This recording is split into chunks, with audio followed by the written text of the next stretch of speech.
제발 총을 겨누지 마세요. 살고 싶어서 온 거예요. 새벽 4시 얼어붙은 철조망 사이로 18살 유진이 피투성이 손을 내밀었습니다. 국경수비대 신입 하사 민도연은 손전등 불빛 아래 떨고 있는 소녀를 보며 숨을 삼켰습니다. 여긴 남부 맞나요? 유진의 목소리는 떨렸습니다. 혹한 속에서 사흘을 걸어온 그녀의 입술은 갈라져 있었고 손가락 끝은 동상으로 검푸르게 변해 있었습니다. 맞습니다. 당신은 지금 안전한 곳에 있습니다. 도현은 그렇게 말했지만 그 순간 이상한 느낌이 들었습니다. 철조망 너머 어둠 속에서 무언가가 움직이는 것 같았습니다. 유진은 고개를 돌려 뒤를 바라보았고 그녀의 눈빛에는 공포가 가득했습니다. 빨리 저를 데려가 주세요. 제발요.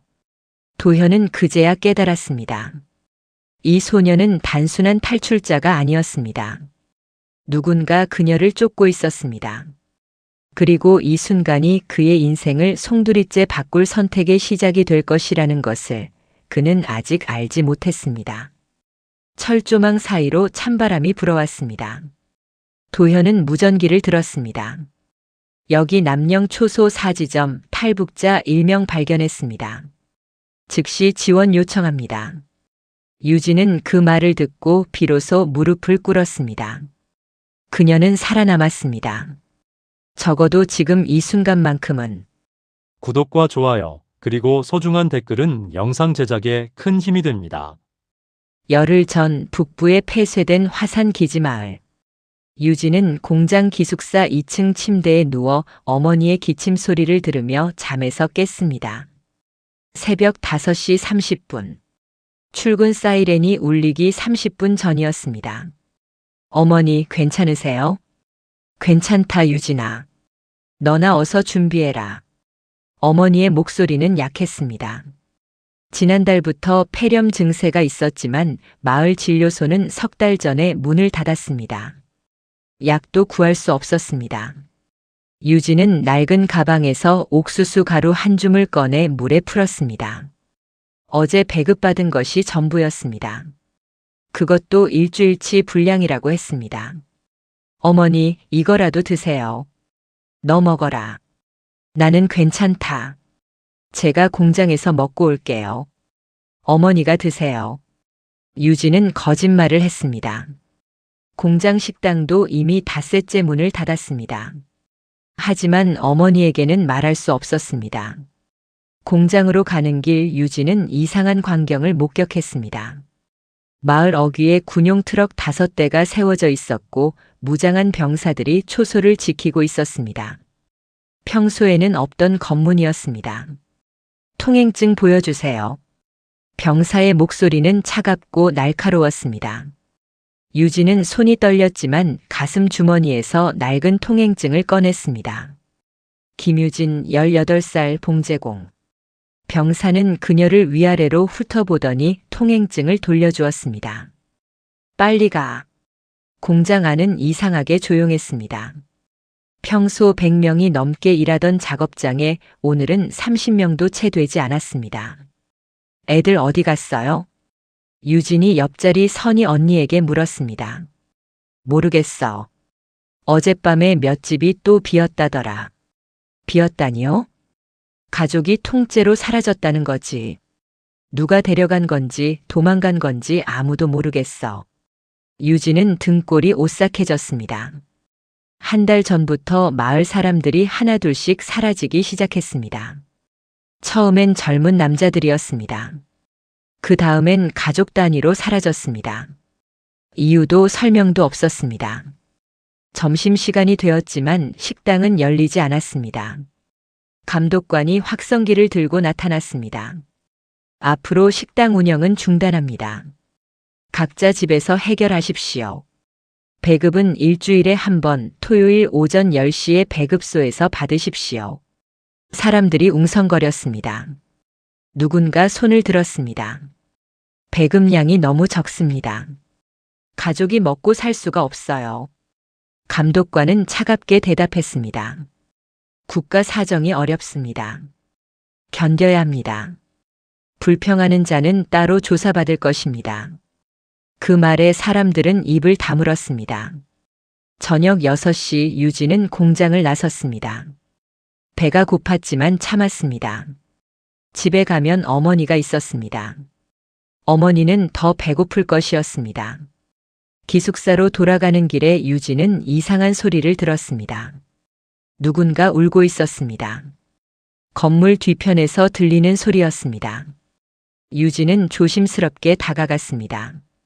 거기엔 동갑내기 은별이가 웅크리고 앉아 있었습니다. 은별아, 무슨 일이야? 은별이는 고개를 들었습니다. 눈이 퉁퉁 부어 있었습니다. 유진아, 우리 엄마가 어젯밤에 감시대 사람들이 데려갔어. 뭐? 새벽에 문을 두드리더니 조사받아야 한다고 그냥 데려갔어. 어디로 갔는지 언제 돌아오는지 아무 말도 없었어. 유진은 은별이를 안아주었습니다. 할 수 있는 말이 없었습니다. 유진아, 나 무서워. 다음은 누가 끌려갈지 몰라. 우리 아빠도 나도. 괜찮을 거야. 내 엄마는 아무 잘못도 없잖아. 하지만 유진은 그 말을 믿지 못했습니다. 이 마을에서 잘못이 있고 없고는 중요하지 않았습니다. 밤 10시 유진은 기숙사 방으로 돌아왔습니다. 어머니는 침대에 누워 숨을 헐떡이고 있었습니다. 어머니. 유진은 황급히 다가갔습니다. 어머니의 이마는 뜨겁게 달아올라 있었습니다. 물 좀. 유진은 주전자를 들었지만 물이 한 방울도 나오지 않았습니다. 수돗물도 끊겼습니다. 잠깐만요, 제가 물 길어 올게요. 유진은 양동이를 들고 밖으로 나갔습니다. 마을 공동 우물까지는 100m 정도 떨어져 있었습니다. 어둠 속을 걸으며 유진은 생각했습니다. 우리가 여기서 얼마나 더 버틸 수 있을까? 우물가에는 이미 5-6명이 줄을 서 있었습니다. 유진도 줄 끝에 섰습니다. 들었어? 내일부터 마을 출입이 전면 통제된다던데. 정말? 그럼 우리 완전히 갇히는 거잖아. 쉿, 조용히 해. 저기 감시원 있어. 유진은 귀를 기울였습니다. 사람들은 작은 목소리로 속삭였습니다. 박신의 가족도 어젯밤에 실종됐대. 어머, 벌써 10가족째야. 이러다 우리 모두 사라지는 거 아냐? 유진은 가슴이 철렁했습니다. 물을 길어 황급히 집으로 돌아왔습니다. 어머니에게 물을 먹이고 젖은 수건으로 이마를 닦아주었습니다. 어머니는 미약하게 눈을 떴습니다. 유진아. 네, 어머니. 만약에 내가 안 되면. 그런 말씀 마세요. 들어. 만약 내가 안 되면 너는 여기서 나가야 해. 어머니. 약속해. 엄마 때문에 여기 남아있으면 안 돼. 너는 살아야 해. 유진은 눈물을 참았습니다. 네, 어머니. 약속할게요. 하지만 어머니도 괜찮아지실 거예요. 하지만 유진은 알고 있었습니다. 어머니의 시간이 얼마 남지 않았다는 것을. 사흘 뒤 어머니는 깨어나지 않았습니다. 어머니가 숨을 거두던 날 비가 내렸습니다. 유진은 어머니의 손을 잡고 하염없이 울었습니다. 기숙사 방 창문으로 빗소리가 들렸습니다. 세상이 함께 우는 것 같았습니다. 어머니. 더 이상 대답은 없었습니다. 유진은 어머니의 차가워진 손을 가슴에 꼭 안았습니다.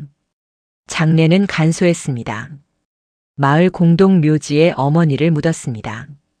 참석한 사람은 선희 언니와 은별이 그리고 옆방 할머니뿐이었습니다. 유진아, 힘내. 내 엄마는 이제 편안하실 거야. 선희 언니가 유진의 어깨를 토닥였습니다. 유진은 고개만 끄덕였습니다. 그날 밤 유진은 어머니의 유품을 정리했습니다.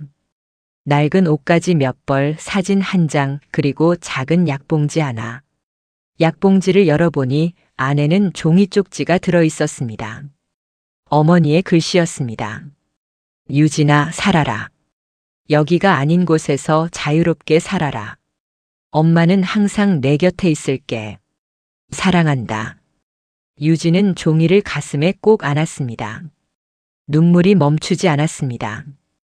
어머니, 저 어떻게 해야 해요?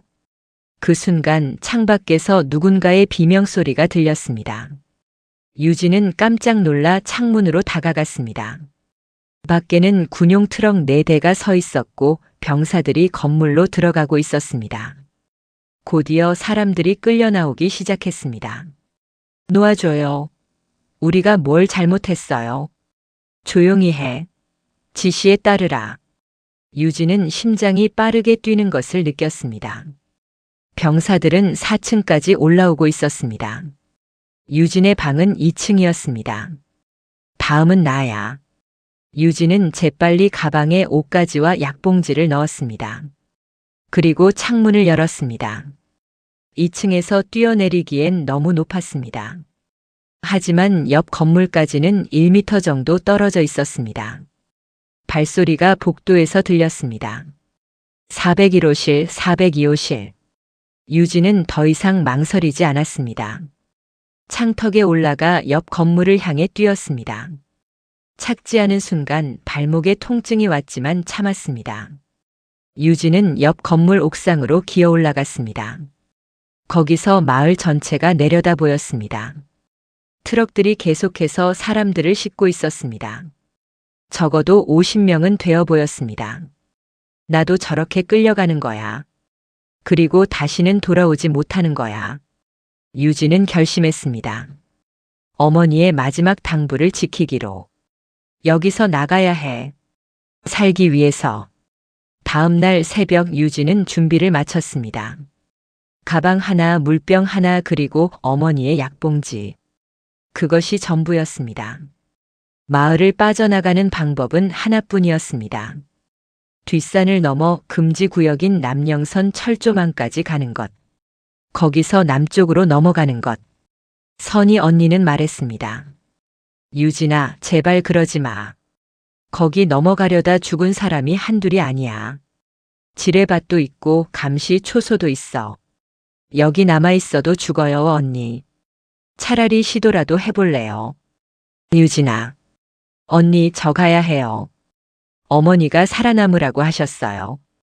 선희 언니는 한참을 망설이다가 품에서 무언가를 꺼냈습니다. 작은 나침반이었습니다. 이거라도 가져가. 남쪽은 항상 이 바늘이 가리키는 방향이야. 언니. 그리고 이것도. 선희 언니는 자신의 장갑을 벗어 유진에게 건넸습니다. 손 얼면 안 돼. 꼭꼭 살아남아. 유진은 언니를 꼭 안았습니다. 감사해요, 언니. 꼭 살아남을게요. 새벽 4시 유진은 출발했습니다. 마을 뒤편 철조망 틈을 빠져나가 산으로 올라갔습니다. 눈이 무릎까지 쌓여 있었습니다. 한 걸음 한 걸음이 힘들었습니다. 차가운 바람이 얼굴을 때렸습니다. 하지만 유진은 멈추지 않았습니다. 어머니, 저 이제 자유를 향해 갑니다. 산을 넘는데 이틀이 걸렸습니다. 물은 눈을 녹여 마셨고 먹을 것은 없었습니다. 밤에는 나무 밑에서 몸을 웅크리고 추위를 견뎠습니다. 셋째 날 새벽 유진은 철조망을 발견했습니다. 저 멀리 남쪽 땅이 보였습니다. 이제 조금만 더. 하지만 철조망에는 전기가 흐르고 있었습니다.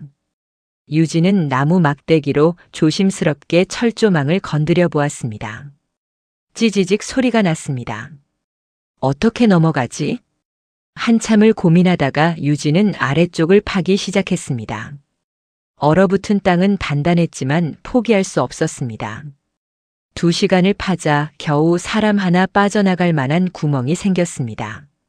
유진은 가방을 먼저 밀어넣고 몸을 낮춰 기어 들어갔습니다. 철조망이 등을 긁었습니다. 옷이 찢어지고 피가 났지만 유진은 앞으로만 나아갔습니다. 드디어 철조망을 넘었습니다. 유진은 숨을 헐떡이며 일어났습니다. 그 순간 강렬한 불빛이 그녀를 비췄습니다. 멈춰. 움직이면 발포한다. 유진은 2 손을 들었습니다. 눈물이 흘러내렸습니다. 제발 총을 겨누지 마세요. 살고 싶어서 온 거예요. 손전등 불빛이 눈부셨습니다. 유진은 눈을 가늘게 뜨고 불빛 너머를 바라보았습니다. 군복을 입은 남자가 총을 겨누고 서 있었습니다. 신원을 밝혀라. 어디서 왔나? 남자의 목소리는 단호했지만 어딘가 떨리는 듯 했습니다. 그는 신입이었습니다. 민도현 하사 26살. 국경수비대에 배치된 지 석 달째였습니다. 저는 북쪽에서 왔어요. 화산 기지마을에서. 유진의 목소리는 가늘게 떨렸습니다. 그녀는 무릎을 꿇었습니다. 더 이상 설 힘이 없었습니다. 도현은 총을 조금 낮췄습니다. 소녀의 모습이 제대로 보이기 시작했습니다. 찢어진 옷, 피투성이 손, 얼어붙은 머리카락. 그리고 무엇보다 그 눈빛. 살고 싶다는 간절함으로 가득한 눈빛. 일어나세요. 천천히. 도현은 한 발 다가갔습니다. 유진은 떨리는 다리로 일어서려 했지만 다시 주저앉았습니다. 다리에 힘이 안 들어가요. 도현은 무전기를 들었습니다. 여기 남영 초소 4지점 탈북자 1명 발견. 여성 미성년자로 추정. 부상 있음. 지원 요청. 무전기에서 지직거리는 소리가 나더니 답이 왔습니다. 4지점 확인. 10분 내로 지원 나간다. 그쪽에서 1차 보호 조치하라. 도현은 총을 등에 메고 유진에게 다가갔습니다. 유진은 겁에 질려 뒤로 물러났습니다. 괜찮습니다. 이제 안전해요. 해치지 않을 겁니다. 도현은 자신의 외투를 벗어 유진의 어깨에 걸쳐 주었습니다. 따뜻한 온기가 전해졌습니다. 여긴 정말 남부 맞나요? 유진은 믿을 수 없다는 듯 물었습니다. 맞습니다. 대한민국입니다. 당신은 지금 안전한 곳에 있습니다. 그 말을 듣는 순간 유진의 눈에서 눈물이 쏟아졌습니다. 사흘간 참았던 모든 것이 한꺼번에 무너져 내렸습니다.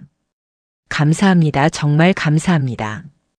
도현은 어색하게 서 있었습니다. 이런 상황은 처음이었습니다. 훈련에서 배운 것과 실제는 너무나 달랐습니다. 물 좀 마실 수 있을까요? 아, 잠깐만요. 도현은 허리춤에 차고 있던 물통을 꺼내 건넸습니다. 유진은 떨리는 손으로 물통을 받아 마셨습니다. 물이 목을 타고 넘어가는 느낌이 이렇게 행복할 수 있다는 것을 처음 알았습니다. 천천히 마세요. 너무 급하게 마시면 탈납니다. 도현은 유진의 상처를 살펴보았습니다. 손등은 철조망에 긁힌 자국으로 피가 흘렀고 손가락 끝은 동상으로 검푸르게 변해 있었습니다. 이거 치료해야 되는데요. 도현은 배낭에서 간이 구급함을 꺼냈습니다. 소독약을 바르고 붕대를 감았습니다. 유진은 아픈 것도 잊은 채 멍하니 그의 손길을 바라보았습니다. 누가 언제 이렇게 제 상처를 돌봐준 게 얼마만인지. 유진은 중얼거렸습니다. 도현은 그 말을 듣고 가슴이 먹먹해졌습니다. 가족은 어떻게 됐습니까? 도현이 조심스럽게 물었습니다. 어머니는 닷새 전에 돌아가셨어요. 죄송합니다. 아니에요. 어머니는 이제 편안하실 거예요. 아프지 않으실 거예요. 유진은 가방에서 약봉지를 꺼냈습니다. 그 안에 든 종이 쪽지를 꺼내 보였습니다. 어머니가 마지막으로 남긴 거예요. 살아남으라고 자유롭게 살라고. 도현은 종이를 보았습니다. 떨리는 글씨로 쓰인 짧은 문장. 한 어머니의 마지막 당부. 어머니는 훌륭한 분이셨습니다. 내 세상에서 제일 좋은 어머니셨어요. 멀리서 차량 소리가 들렸습니다. 지원 차량이 도착한 것이었습니다. 군용 지프차 한 대가 멈춰 섰고 군의관과 상급자들이 내렸습니다. 상황 보고. 중사 계급장을 단 남자가 도현에게 말했습니다. 새벽 4시 15분경 철조망 구역에서 탈북자 1명 발견했습니다. 신원은 김유진 18세 화산 기지마을 출신이라고 진술했습니다. 부상은 경미한 열상과 동상. 탈수 증세도 있는 것으로 보입니다. 군의관이 유진에게 다가왔습니다. 일어날 수 있겠어요? 네, 해볼게요. 유진은 일어서려 했지만 다리에 힘이 풀려 비틀거렸습니다. 도현이 재빨리 그녀를 붙잡았습니다. 제가 모시겠습니다. 도현은 유진을 부축해 지프차까지 데려갔습니다. 조심하세요. 유진은 차에 올라타며 뒤를 돌아보았습니다. 철조망 너머 북쪽 땅이 보였습니다. 그녀가 태어나고 자란 곳, 그리고 다시는 돌아가지 않을 곳. 이제 정말 끝난 건가요? 유진은 중얼거렸습니다. 끝났습니다. 이제 새로운 시작입니다. 도현이 옆에서 말했습니다. 유진은 고개를 끄덕였습니다. 차는 산길을 따라 내려갔습니다. 창밖으로 해가 떠오르기 시작했습니다. 유진은 처음으로 자유로운 땅에서 맞이하는 아침 햇살을 보았습니다. 어머니, 저 해냈어요. 살아남았어요. 남영초소는 산 중턱에 위치한 작은 건물이었습니다. 지프차가 도착했을 때는 새벽 5시 30분이었습니다. 일단 여기서 대기하세요. 상부에 보고하고 다음 절차를 안내받을 겁니다. 중사가 말했습니다. 군의관이 유진을 간이 침대가 있는 방으로 안내했습니다. 옷 갈아입을 수 있게 준비해뒀어요. 씻을 물도 있고요. 천천히 하세요. 감사합니다. 유진은 방에 혼자 남았습니다. 작은 방이었지만 따뜻했습니다. 난로가 켜져 있었고 깨끗한 옷가지가 침대 위에 놓여 있었습니다. 유진은 거울을 보았습니다. 거기에 비친 자신의 모습에 깜짝 놀랐습니다. 헝클어진 머리, 상처투성이 얼굴, 그을린 피부. 18살 소녀가 아니라 30살은 되어 보였습니다. 내가 이렇게 됐구나. 유진은 천천히 옷을 벗었습니다. 몸 곳곳에 멍과 상처가 있었습니다. 사흘간의 여정이 남긴 흔적들이었습니다. 세숫대야에 담긴 따뜻한 물로 얼굴을 씻었습니다. 물이 검게 변했습니다. 수건으로 몸을 닦고 준비된 옷을 입었습니다. 깨끗한 면 티셔츠와 바지. 오랜만에 입어보는 깨끗한 옷이었습니다. 노크 소리가 들렸습니다. 들어와도 될까요? 도현의 목소리였습니다. 네, 들어오세요. 도현이 문을 열고 들어왔습니다. 손에는 뜨거운 국그릇을 들고 있었습니다. 이거 드세요. 따뜻한 미역국이에요. 저 이런 것까지 받아도 되나요? 당연하죠. 드세요. 유진은 국그릇을 받았습니다. 김이 모락모락 올라왔습니다. 첫 숟가락을 뜨는 순간 눈물이 났습니다. 왜 우세요? 맛이 이상한가요? 아니에요. 너무 맛있어서요. 이런 거 얼마 만에 먹어보는지. 유진은 숟가락을 놓지 못했습니다. 한 숟가락, 두 숟가락, 그릇을 비울 때까지 멈추지 않았습니다. 더 드시겠어요? 아니요, 충분해요. 정말 감사합니다. 도현은 의자를 끌어다 앉았습니다. 그는 장부를 꺼내 들었습니다. 몇 가지 여쭤봐야 할 게 있는데요. 괜찮으시겠어요? 네, 괜찮아요. 이름은 김유진, 18세 맞죠? 네. 가족 관계는요? 어머니 한 분이 계셨는데 닷새 전에 돌아가셨어요. 아버지는 제가 5살 때 돌아가셨고요. 형제 자매는요? 없어요. 저 혼자였어요. 도현은 적으며 고개를 끄덕였습니다. 화산 기지마을에서 뭘 하셨나요? 봉제 공장에서 일했어요. 13살 때부터요. 13살부터요? 도현은 깜짝 놀라 고개를 들었습니다. 유진은 담담하게 대답했습니다. 네. 거기선 그게 정상이에요. 어릴 때부터 일해야 먹고 살 수 있으니까요. 도현은 아무 말도 할 수 없었습니다. 13살. 그 나이에 자신은 뭘 하고 있었을까? 학교에 다니고 친구들과 놀고 게임을 하고 있었습니다. 탈출을 결심하게 된 계기는 뭐였나요? 유진은 잠시 망설이다가 대답했습니다. 마을에서 사람들이 계속 사라졌어요. 배급도 끊기고 물도 끊기고 어머니마저 돌아가시고 나니까 저도 곧 끌려가거나 죽을 것 같았어요. 그래서 살기 위해 도망쳤어요. 혼자서 사흘을 걸어오셨다고요? 네. 산을 넘고 강을 건너고 지도도 없었지만 나침반만 보고 남쪽으로 계속 걸었어요. 도현은 유진을 바라보았습니다. 이 작고 연약해 보이는 소녀가 그 모든 것을 해냈다는 게 믿기지 않았습니다. 대단하십니다. 대단한 게 아니에요. 그냥 살고 싶었을 뿐이에요. 도현은 장부를 덮었습니다. 오늘은 이 정도만 하겠습니다. 쉬세요. 내일 아침에 조사센터로 이동하실 겁니다. 조사센터요? 네. 신원 확인이랑 여러 가지 절차가 있어요. 걱정하지 마세요. 다들 친절할 겁니다. 유진은 고개를 끄덕였습니다. 하지만 불안한 마음이 들었습니다. 조사센터 거기선 뭘 물어볼까? 나를 믿어줄까? 도현이 일어서려는데 유진이 말했습니다. 저기 도현 씨. 네. 너무 감사해요. 처음 만났을 때 총을 내려주셔서 그리고 이렇게 잘해주셔서. 도현은 어색하게 웃었습니다. 제 임무일 뿐이에요. 아니에요. 임무 이상으로 친절하게 대해주셨어요. 저 평생 잊지 않을 거예요. 도현은 뭐라 답해야 할지 몰랐습니다. 그저 고개를 끄덕이고 방을 나왔습니다. 복도에서 중사가 기다리고 있었습니다. 민하사 잠깐 이야기 좀. 네, 중사님. 저 탈북자 말이야. 조심해. 무슨 말씀이신지.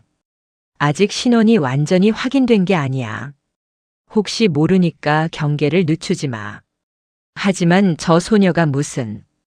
그래, 소녀처럼 보이지. 하지만 북쪽에서 보내는 공작원들도 그렇게 보이게 훈련받는다고. 내가 너무 순진해. 도현은 입을 다물었습니다. 하지만 마음 한편으로는 중사의 말을 믿을 수 없었습니다. 유진은 진짜 탈북자야. 저 눈빛을 봤어. 저건 연기가 아니야. 밤 10시 도현은 순찰을 돌았습니다.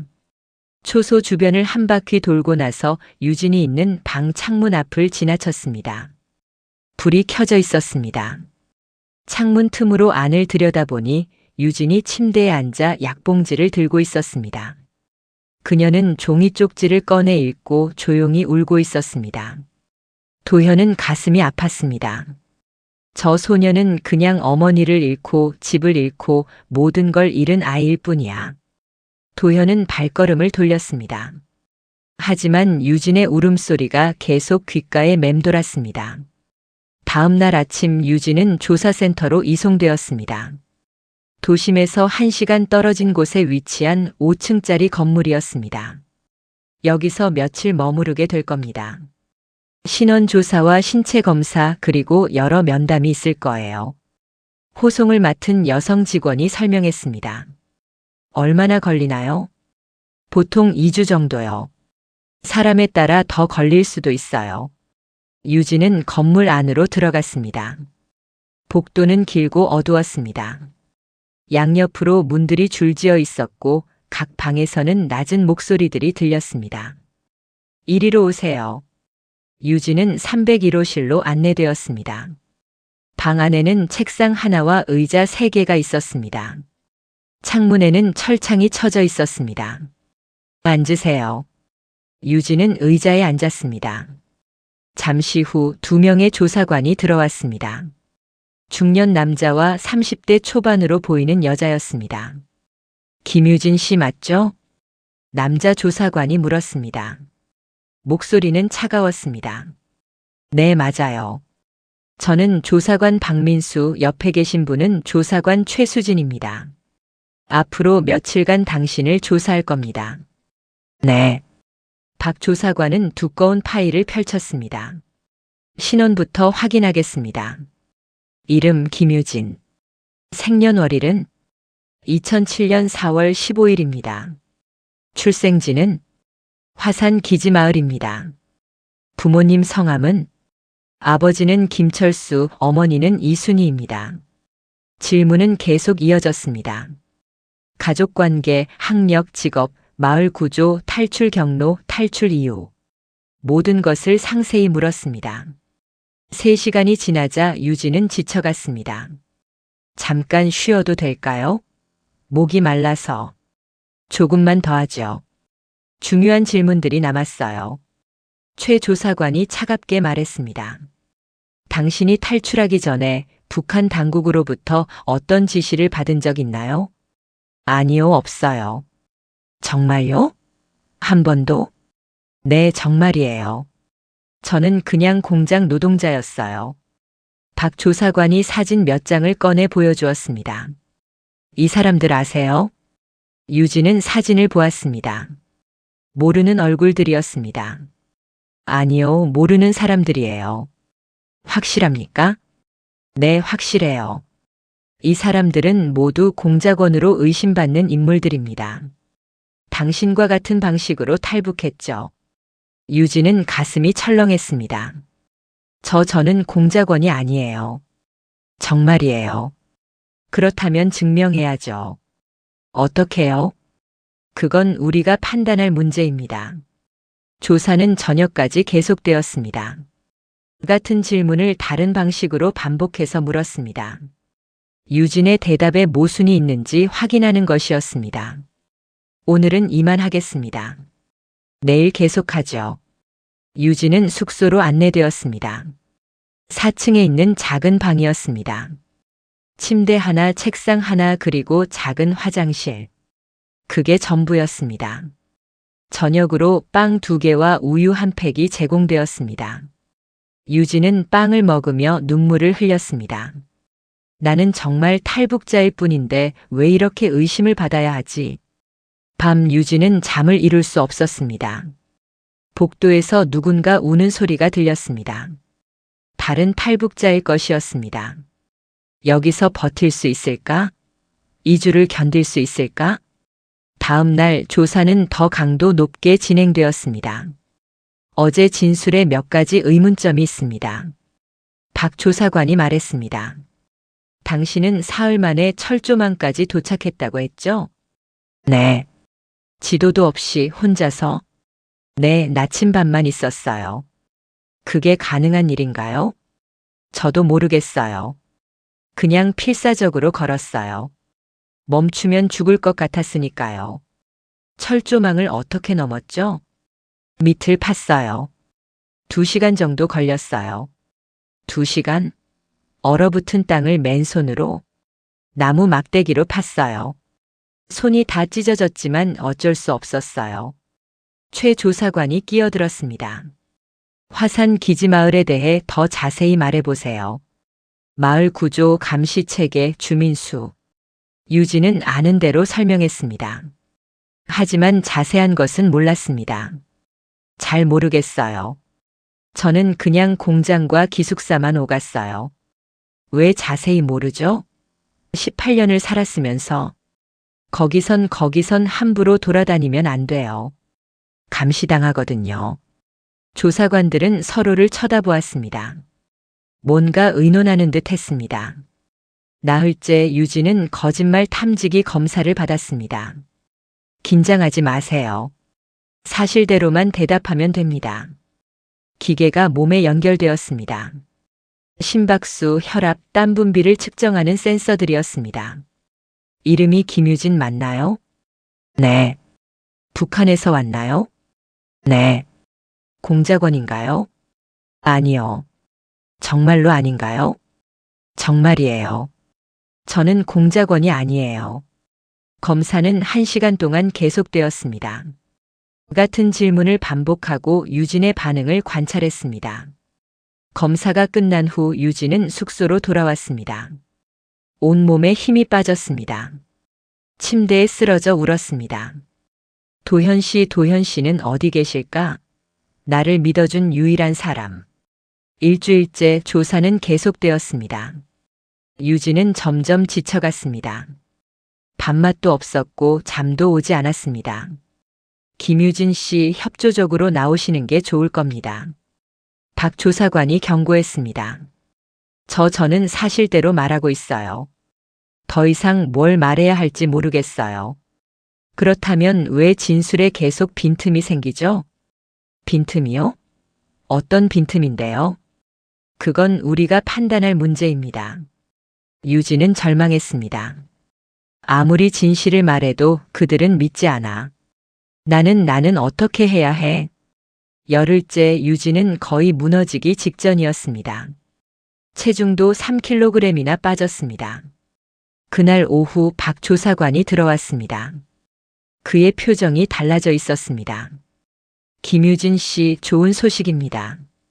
유진은 고개를 들었습니다. 신원 조사가 끝났습니다. 당신의 진술이 모두 사실로 확인되었습니다. 정말요? 네. 화산 기지마을 관련 정보도 일치했고 거짓말 탐지기 결과도 이상 없었습니다. 내일 정착센터로 이동하실 수 있습니다. 유진은 믿을 수 없었습니다. 눈물이 쏟아졌습니다. 감사합니다. 정말 감사합니다. 수고하셨습니다. 이제 새로운 삶을 시작하세요. 그날 밤 유진은 처음으로 편히 잠들 수 있었습니다. 다음 날 아침 유진은 짐을 챙겼습니다. 가진 것이라곤 어머니의 약봉지와 선희 언니가 준 장갑뿐이었습니다. 정착센터로 가는 버스를 기다리던 중 누군가 유진을 불렀습니다. 유진 씨. 돌아보니 도현이 서 있었습니다. 그는 사복을 입고 있었습니다. 도현 씨. 유진은 달려가 그를 안았습니다. 도현은 당황했지만 그녀를 밀어내지 않았습니다. 어떻게 여기에? 휴가 나왔어요. 그래서 유진 씨가 어떻게 지내는지 궁금해서 왔습니다. 정말요? 네. 조사센터가 어땠어요? 힘들지 않았어요? 유진은 고개를 끄덕였습니다. 힘들었어요. 정말 힘들었어요. 매일 같은 질문을 받고 의심받고 하지만 이제 끝났어요. 오늘 정착센터로 가요. 다행이네요. 정말 다행이에요. 도현은 진심으로 안도하는 표정이었습니다. 고생 많으셨습니다. 정말 걱정했어요. 걱정했어요? 네. 매일 생각했어요. 유진 씨가 무사히 조사를 통과할 수 있을까 너무 힘들어하는 건 아닐까. 유진은 가슴이 따뜻해졌습니다. 도현 씨 감사해요. 누군가 저를 걱정해 준다는 게 이렇게 고마울 줄 몰랐어요. 저야말로 미안해요. 조사 과정이 그렇게 힘들 줄 몰랐어요. 아니에요. 도현 씨 덕분에 버틸 수 있었어요. 처음 만났을 때 도현 씨가 친절하게 대해주셨잖아요. 그 기억이 저를 지탱해 줬어요. 도현은 뭐라 말해야 할지 몰랐습니다. 그저 유진을 바라보았습니다. 정착센터 가면 연락 주세요. 제 번호 알려드릴게요. 정말요? 연락해도 돼요? 당연하죠. 친구잖아요. 친구. 유진은 그 단어를 곱씹었습니다. 평생 친구라는 게 없었습니다. 공장 동료들은 있었지만 진짜 친구는 없었습니다. 내 친구예요. 유진은 미소 지었습니다. 오랜만에 짓는 진짜 미소였습니다. 버스가 도착했습니다. 그럼 가봐야 할 것 같아요. 네, 조심히 가세요. 꼭 연락 주세요. 네, 꼭 연락할게요. 유진은 버스에 올랐습니다. 창가에 앉아 손을 흔들었습니다. 도현도 손을 흔들어 주었습니다. 버스가 출발했습니다. 유진은 창밖을 바라보았습니다. 도현의 모습이 점점 작아졌습니다. 도현 씨 고마워요. 정말 고마워요. 정착센터는 서울 외곽에 위치한 큰 건물이었습니다. 여기서 탈북자들은 3개월간 한국 사회 적응 교육을 받았습니다. 어서 오세요. 김유진 씨 맞죠? 센터 직원이 밝게 웃으며 맞이했습니다. 네, 맞아요. 저는 담당 상담사 이지은입니다. 앞으로 3개월간 제가 유진 씨를 도와드릴 거예요. 감사합니다. 먼저 숙소로 안내해 드릴게요. 짐 맡겨주세요. 숙소는 2인실이었습니다. 깨끗한 침대 2개, 책상 2개, 옷장 2개. 조사센터와는 비교할 수 없을 정도로 좋았습니다. 룸메이트는 박서연 씨예요. 나이도 비슷하실 거예요. 곧 만나실 수 있을 거예요. 유진은 짐을 풀었습니다. 어머니의 약봉지를 책상 서랍에 조심스럽게 넣었습니다. 어머니, 저 이제 정말 새로운 삶을 시작해요. 저녁 식사 시간 유진은 식당에 갔습니다. 많은 사람들이 있었습니다. 모두 탈북자들이었습니다. 여기 앉으세요. 누군가 손짓했습니다. 20살쯤 되어 보이는 여자였습니다. 저는 박서연이에요. 유진 씨 룸메이트예요. 아, 안녕하세요. 김유진이에요. 반가워요. 언제 도착했어요? 오늘이요. 그렇구나. 처음이라 낯설죠? 괜찮아요. 금방 적응될 거예요. 서연은 밝고 활발한 성격이었습니다. 식사하는 동안 계속 말을 걸어주었습니다. 여기 와서 얼마나 됐어요? 저는 1달 됐어요. 이제 슬슬 적응되는 것 같아요. 어떤 수업 들어요? 한국어 수업, 컴퓨터 수업, 요리 수업 여러 가지 있어요. 내일부터 유진 씨도 시작할 거예요. 유진은 기대가 되었습니다. 잘할 수 있을까요? 당연하죠. 저도 처음엔 걱정했는데 선생님들이 다 친절하세요. 천천히 하면 돼요. 식사를 마치고 숙소로 돌아왔습니다. 서연은 침대에 누우며 물었습니다. 유진아, 여기 오기 전에 뭐 했어? 공장에서 일했어요. 봉제공이었어요. 그래? 나는 식당에서 일했어. 우리 둘 다 일만 하다가 왔네. 서연 씨는 왜 탈북했어요? 서연은 잠시 침묵했습니다. 우리 오빠가 먼저 왔거든. 그래서 나도 따라왔어. 부모님은 안 계셔서 오빠랑 나 둘뿐이었어. 오빠는 어디 계세요? 부산에 있어요. 일하고 있어. 나도 여기 다 마치면 부산으로 갈 거야. 좋겠다, 가족이 있어서. 유진이는 가족 없어. 다 돌아가셨어요. 미안해, 내가 괜한 질문했네. 아니에요, 괜찮아요. 유진은 웃어 보였습니다. 근데 친구가 한 명 있어요. 친구? 여기서 만났어? 아니요, 철조망 넘을 때 처음 만난 국경수비대 군인이에요. 어머, 군인? 남자친구야?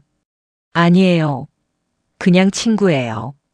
그래도 남자친구 있으면 좋잖아. 외로우니까. 아직 그런 생각은 안 해봤어요. 앞으로 생각해봐.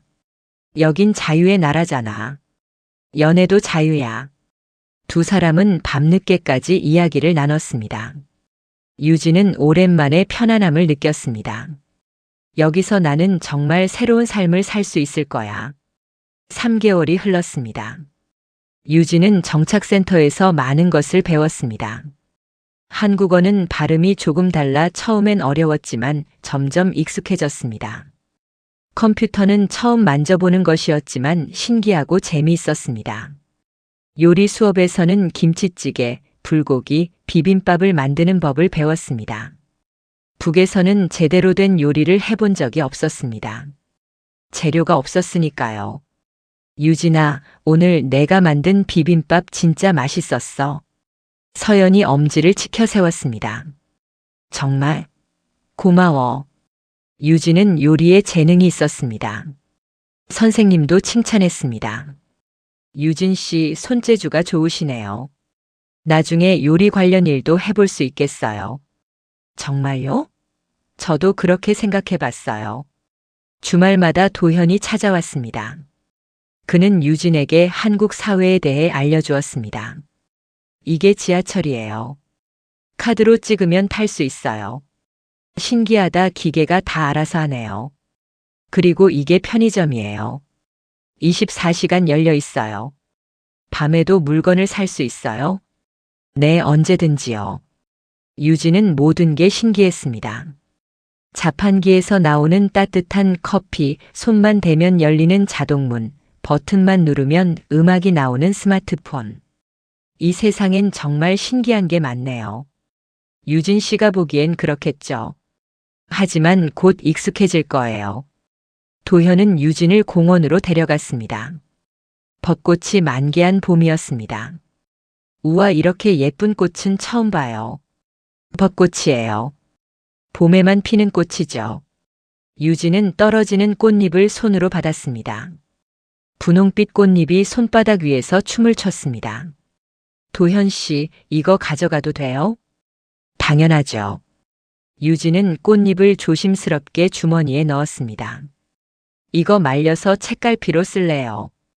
평생 간직하고 싶어요. 도현은 그런 유진을 보며 미소 지었습니다. 유진 씨, 많이 밝아졌어요. 그래요? 네. 처음 만났을 때랑 완전히 달라요. 그때는 너무 지쳐 보였는데 지금은 살아있는 것 같아요. 도현 씨 덕분이에요. 도현 씨가 자주 찾아와 주고 많은 걸 보여줘서 저도 살아갈 힘이 생겼어요. 저는 그냥 친구로서 당연한 걸 한 것뿐이에요. 유진은 도현을 바라보았습니다. 그의 눈빛은 따뜻했습니다. 도현 씨는 정말 좋은 사람이에요. 유진 씨도 좋은 사람이에요. 두 사람은 벤치에 앉아 한참을 이야기했습니다. 과거의 아픈 기억들, 현재의 즐거운 순간들, 그리고 미래의 꿈들. 저는 나중에 작은 식당을 하고 싶어요. 유진이 말했습니다. 식당이요? 네. 요리하는 게 재미있더라고요. 그리고 배고픈 사람들한테 따뜻한 밥을 주고 싶어요. 저처럼 힘든 사람들한테요. 멋진 꿈이네요. 도현 씨는 꿈이 뭐예요? 도현은 잠시 생각했습니다. 저는 사람들을 지키는 일을 계속하고 싶어요. 지금처럼요. 유진 씨 같은 사람들이 안전하게 새 삶을 시작할 수 있도록 돕고 싶어요. 멋있어요. 아니에요. 그냥 제 일일 뿐이에요. 아니에요. 도현 씨는 정말 멋있어요. 저를 구해준 영웅이에요. 도현은 얼굴이 붉어졌습니다. 영웅은 무슨 그냥 운이 좋았던 거예요. 두 사람은 웃었습니다. 정착센터 수료가 일주일 앞으로 다가왔습니다. 유진은 취업 준비를 시작했습니다. 유진 씨, 봉제 기술이 있으니까 의류 공장에 취업하는 게 어때요? 상담사 이지은이 제안했습니다. 저는 봉제보다는 요리 쪽으로 가고 싶어요. 요리요? 그럼 식당 아르바이트부터 시작해 볼까요? 네, 좋아요. 유진은 한식당 주방 보조로 일자리를 구했습니다. 시급은 높지 않았지만 유진은 만족했습니다. 축하해요, 유진아. 서연이 안아주었습니다. 고마워, 서연아. 너도 곧 좋은 곳 찾을 거야. 응, 나는 다음 주에 부산으로 내려가. 오빠가 있는 곳으로. 그렇구나, 헤어지는 거 아쉽다. 나도. 하지만 연락하면서 지내자. 응, 꼭. 수료식 날 유진은 수료증을 받았습니다. 김유진 씨, 수고 많으셨습니다. 앞으로도 힘내세요. 이지은 상담사가 악수를 청했습니다. 감사했습니다. 선생님 덕분에 많이 배웠어요. 유진 씨라면 잘 해낼 거예요. 응원할게요. 수료식이 끝나고 유진은 짐을 챙겼습니다. 이제 정착센터를 떠나 원룸으로 이사를 가야 했습니다. 도현이 차를 몰고 왔습니다. 짐 옮기는 거 도와드릴게요. 고마워요, 도현 씨. 원룸은 작았지만 유진에게는 처음으로 가지는 자신만의 공간이었습니다. 여기가 제 집이에요, 제 집. 유진은 감격스러워했습니다. 축하해요, 유진 씨. 이제 진짜 독립한 거예요. 네, 믿기지 않아요. 도현은 짐을 옮기는 것을 도왔습니다. 가구를 배치하고 커튼을 달고 부엌 용품을 정리했습니다. 이제 다 됐네요. 정말 고마워요, 도현 씨. 혼자였으면 못했을 거예요. 천만에요.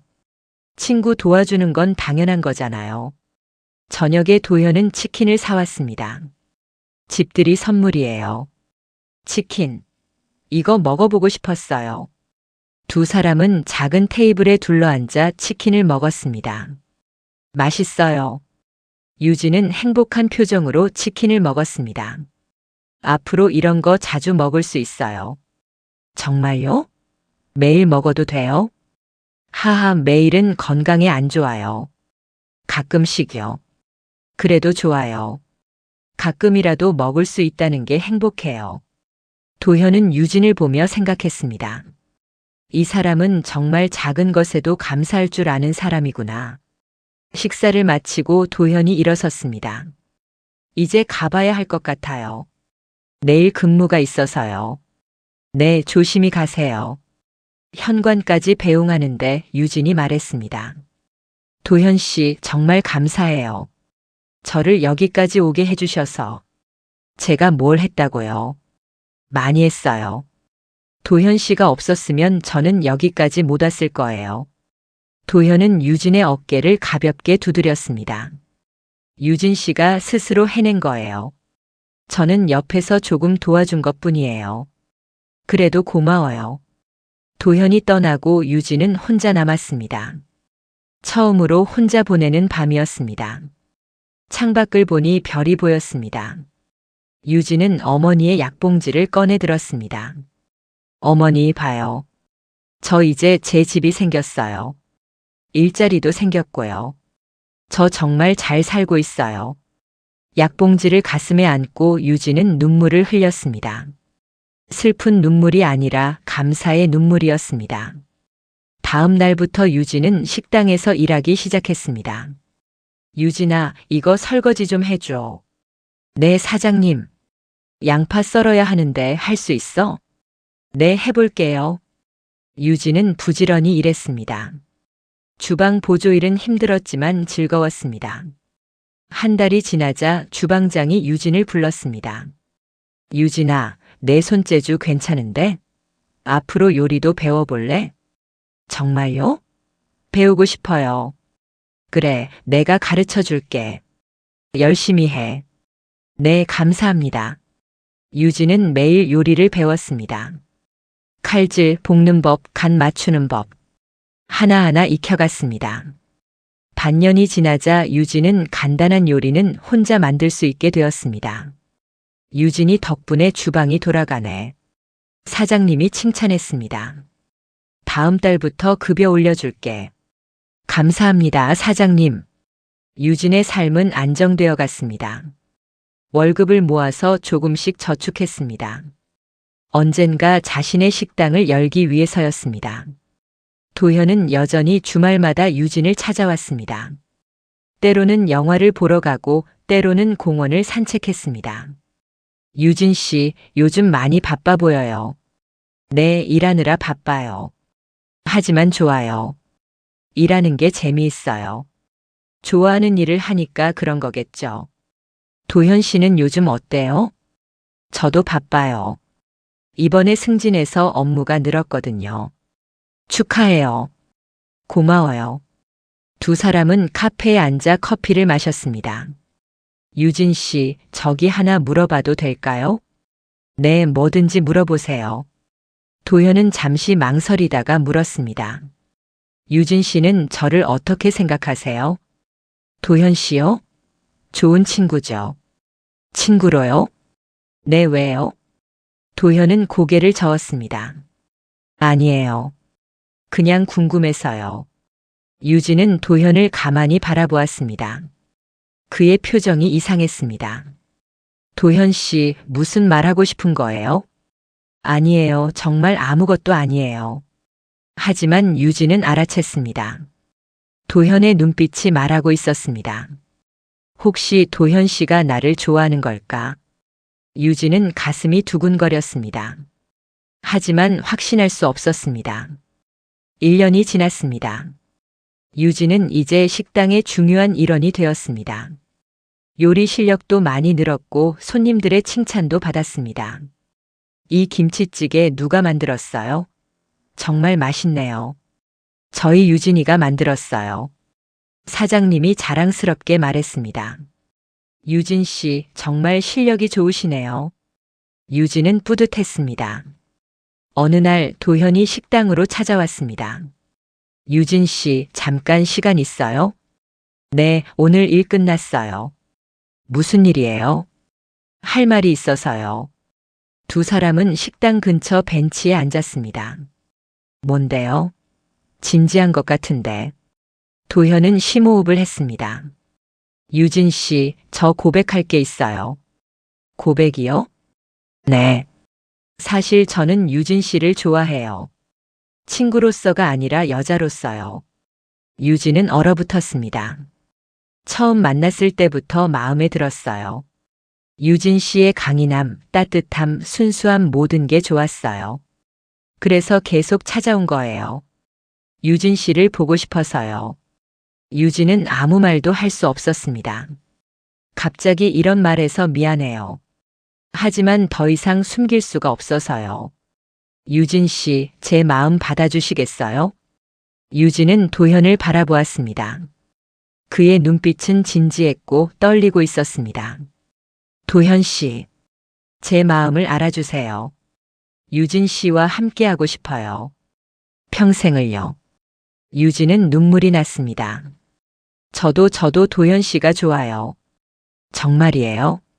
네. 언제부터인지는 모르겠지만 도현 씨를 생각하면 가슴이 두근거려요. 도현 씨가 오는 날만 기다렸어요. 도현은 유진의 손을 잡았습니다. 유진 씨, 제가 평생 지켜줄게요.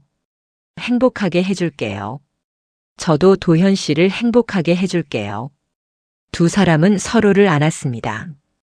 벤치에 앉아 한참을 그렇게 있었습니다. 저녁 하늘에는 별이 떠오르기 시작했고 따뜻한 바람이 불었습니다. 유진 씨, 오늘부터 우리 연인이에요. 네, 연인이에요. 유진은 처음으로 누군가의 연인이 되었습니다. 그것은 꿈만 같았습니다. 3년이 흘렀습니다. 2028년 봄 유진은 21살이 되었습니다. 그리고 그녀는 작은 가게를 열었습니다. 따뜻한 손 공방 N급식소. 간판에 적힌 이름이었습니다. 낮에는 봉제 공방으로 저녁에는 무료 급식소로 운영되는 곳이었습니다. 유진아, 오늘도 사람 많이 왔네. 서연이 주방에서 말했습니다. 서연은 부산에서 다시 서울로 올라와 유진과 함께 일하고 있었습니다. 응, 오늘은 특히 많아. 날씨가 추워져서 그런가 봐. 공방 한쪽에는 10명 정도의 탈북민들이 앉아 있었습니다. 유진이 직접 가르치는 봉제 수업이었습니다. 이렇게 바늘을 넣고 천천히 당기세요. 선생님, 이거 맞게 하는 거예요? 네, 잘하고 계세요. 유진은 인내심 있게 가르쳤습니다. 그녀 역시 처음엔 서툴렀으니까요. 저녁 6시 급식 시간이 되었습니다. 유진과 서연은 주방에서 음식을 준비했습니다. 오늘 메뉴는 김치찌개와 밥이었습니다. 밥 먹으러 오세요. 유진이 소리쳤습니다. 탈북민들이 줄을 서기 시작했습니다. 젊은 사람부터 노인까지 다양한 사람들이었습니다. 감사합니다, 유진 씨. 천만에요. 맛있게 드세요. 유진은 한 사람 한 사람에게 밥을 퍼주었습니다. 마치 가족을 대하듯이요. 유진아, 너 때문에 우리가 살아.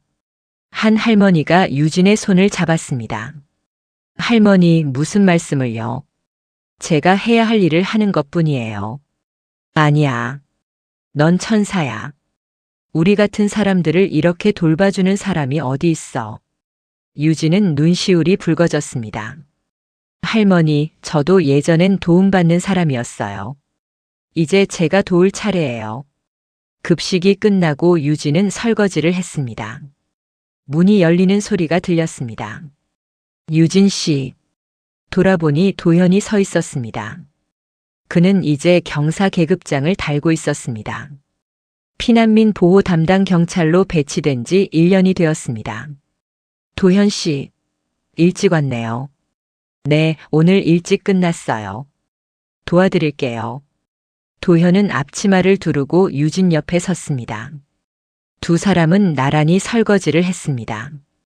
오늘 사람 많이 왔어요? 응, 30명 정도. 요즘 들어 계속 늘고 있어. 그만큼 유진 씨가 하는 일이 알려지고 있다는 거죠. 그런가 봐. 근데 재료비가 점점 부담되네. 돈 걱정 말아요. 제가 후원금 더 모아올게요.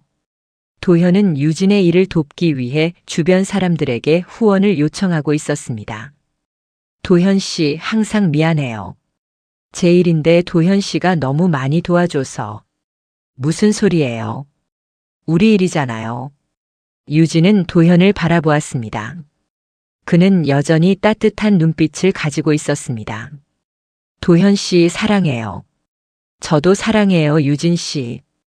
두 사람은 키스를 나눴습니다. 설거지를 마치고 두 사람은 공방 앞 벤치에 앉았습니다. 저녁 하늘은 붉게 물들어 있었습니다. 유진 씨 기억나요? 우리가 처음 만난 날. 물론이죠. 어떻게 잊어요? 제 인생에서 가장 중요한 날인데. 저도요. 그날 유진 씨를 처음 봤을 때 뭔가 특별한 느낌이 들었어요. 저는 그냥 무서웠어요. 총 들고 계셨잖아요. 두 사람은 웃었습니다.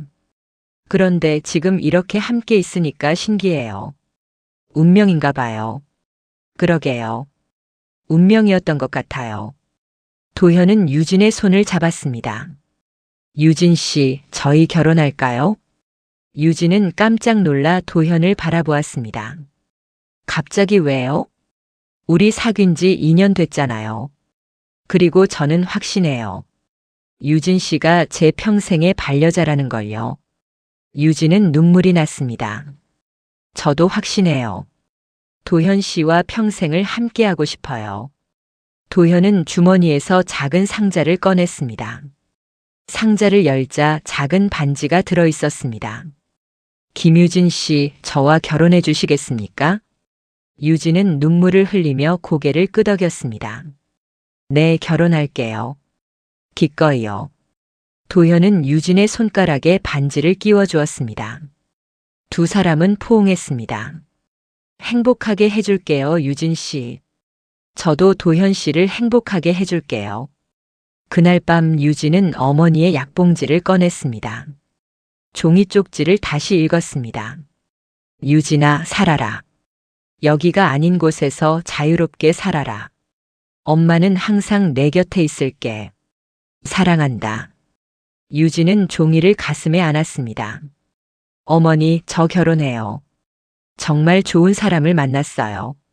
어머니가 말씀하신 대로 자유롭게 살고 있어요. 행복해요. 6개월 후 유진과 도현은 결혼했습니다. 작은 결혼식이었지만 의미 있는 사람들이 모두 참석했습니다. 서연은 신부 들러리를 섰고 도현의 동료들은 축가를 불렀습니다. 정착센터 상담사 이지은도 왔고 식당 사장님도 왔습니다. 유진아, 축하해. 정말 예쁘다. 고마워, 서연아. 행복하게 살아. 도현 씨한테 잘해. 응, 그럴게. 결혼식장을 나서는 유진의 손에는 하얀 부케가 들려 있었습니다. 도현은 유진의 손을 꼭 잡았습니다. 드디어 부부가 됐네요. 네, 믿기지 않아요. 두 사람은 작은 신혼집으로 향했습니다. 공방 근처에 마련한 투룸 아파트였습니다. 집에 도착해 소파에 나란히 앉았을 때 유진이 말했습니다. 도현 씨, 행복해요. 너무 행복해서 무서울 정도예요. 왜 무서워요? 이렇게 행복한 게 꿈은 아닐까 해서요. 깨면 다시 추운 북쪽으로 돌아가 있는 건 아닐까 해서요. 도현은 유진을 안아주었습니다. 꿈이 아니에요. 진짜예요. 우리의 행복은 진짜예요. 유진은 도현의 품에 안겨 한참을 울었습니다. 기쁨의 눈물이었습니다. 앞으로도 계속 함께 가요. 어떤 일이 있어도요. 네, 약속해요. 창밖으로 별이 보였습니다. 유진은 별을 보며 생각했습니다. 어머니, 저 잘 살고 있어요. 정말 잘 살고 있어요. 1년이 더 지났습니다. 유진의 공방은 더욱 커졌습니다. 이제는 봉제뿐만 아니라 요리, 한국어, 컴퓨터까지 가르쳤습니다. 자원봉사자들도 늘어나 매일 10여 명이 도와주고 있었습니다. 어느 토요일 아침 도현이 신문을 들고 왔습니다. 유진 씨, 이것 좀 봐요. 뭔데요? 신문 사회면에 유진의 사진과 함께 기사가 실려 있었습니다. 탈북 청년 동포 돕기에 나서다. 따뜻한 손 공방의 김유진 씨 이야기. 유진은 기사를 읽었습니다. 김유진 씨는 4년 전 탈북해 한국에 정착했습니다. 그녀는 자신이 받은 도움을 잊지 않고 이제는 다른 탈북민들을 돕고 있습니다. 매일 저녁 무료 급식을 제공하고 기술 교육도 무료로 진행하고 있습니다. 김 씨는 우리도 사람답게 살 수 있다는 것을 보여주고 싶다고 말했습니다. 우와, 이렇게 크게 나올 줄은 몰랐어요. 유진 씨가 하는 일이 알려지고 있는 거예요. 자랑스러워요. 저는 그냥 제가 해야 할 일을 했을 뿐인데요. 그게 대단한 거예요. 기사가 나간 후 공방에는 더 많은 후원자들이 찾아왔습니다. 기업에서도 후원금을 보내왔고 자원봉사를 하겠다는 사람들도 늘어났습니다. 유진 씨, 이제 정말 큰 일을 할 수 있겠는걸요. 서연이 말했습니다. 그러게. 이렇게 많은 분들이 도와주시니까 감사해. 너 정말 대단해. 4년 전만 해도 철조망 넘던 사람이 이제는 이렇게 많은 사람을 돕고 있잖아. 서연아, 나 혼자 한 게 아니야. 너도 도와줬고 도현 씨도 도와줬고 많은 분들이 도와주셨어. 그래도 시작은 내가 한 거잖아. 유진은 미소 지었습니다.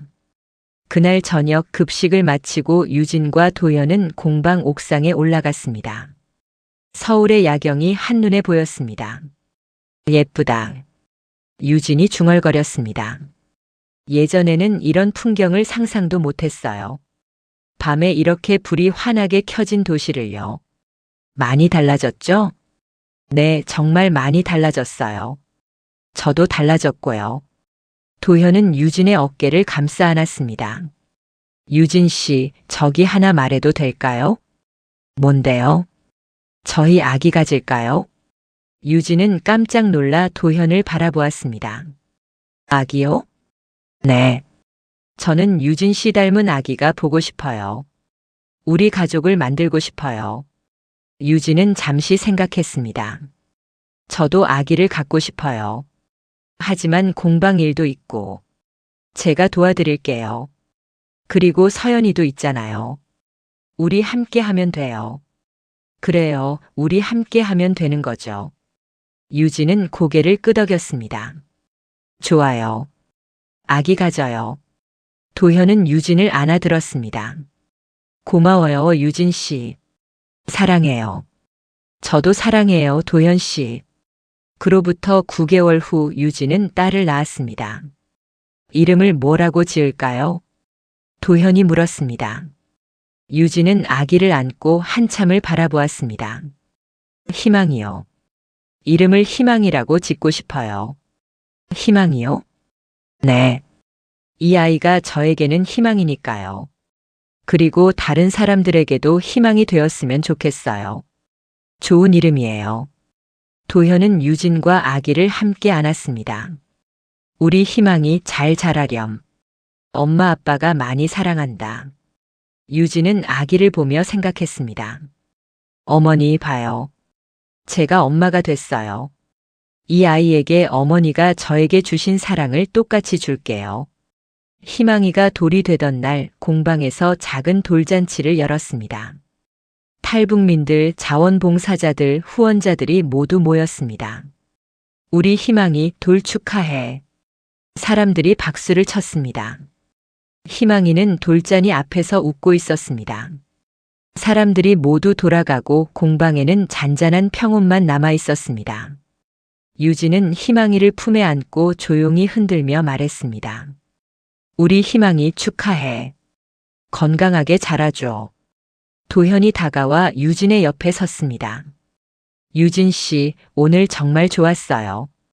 우리가 이렇게 가족이 됐다는 게 참 신기하네요. 유진은 도현을 바라보며 미소 지었습니다. 그러게요. 예전엔 상상도 못했는데 이렇게 잘 살고 있으니까 정말 감사해요. 도현은 유진의 손을 잡았습니다. 앞으로도 함께 해요. 우리 가족 천천히 더 행복해지면 되는 거니까요. 네. 그렇게 해요. 유진은 희망이의 작은 손을 쓰다듬으며 조용히 가슴속으로 어머니를 떠올렸습니다. 그리고 속삭였습니다. 어머니, 저 잘 살고 있어요. 이제 정말 괜찮아요. 창밖에는 따뜻한 봄바람이 불어왔고 유진은 그 바람을 느끼며 다시 한번 다짐했습니다. 이제는 살아남는 삶이 아니라 살아가는 삶을 살겠다고.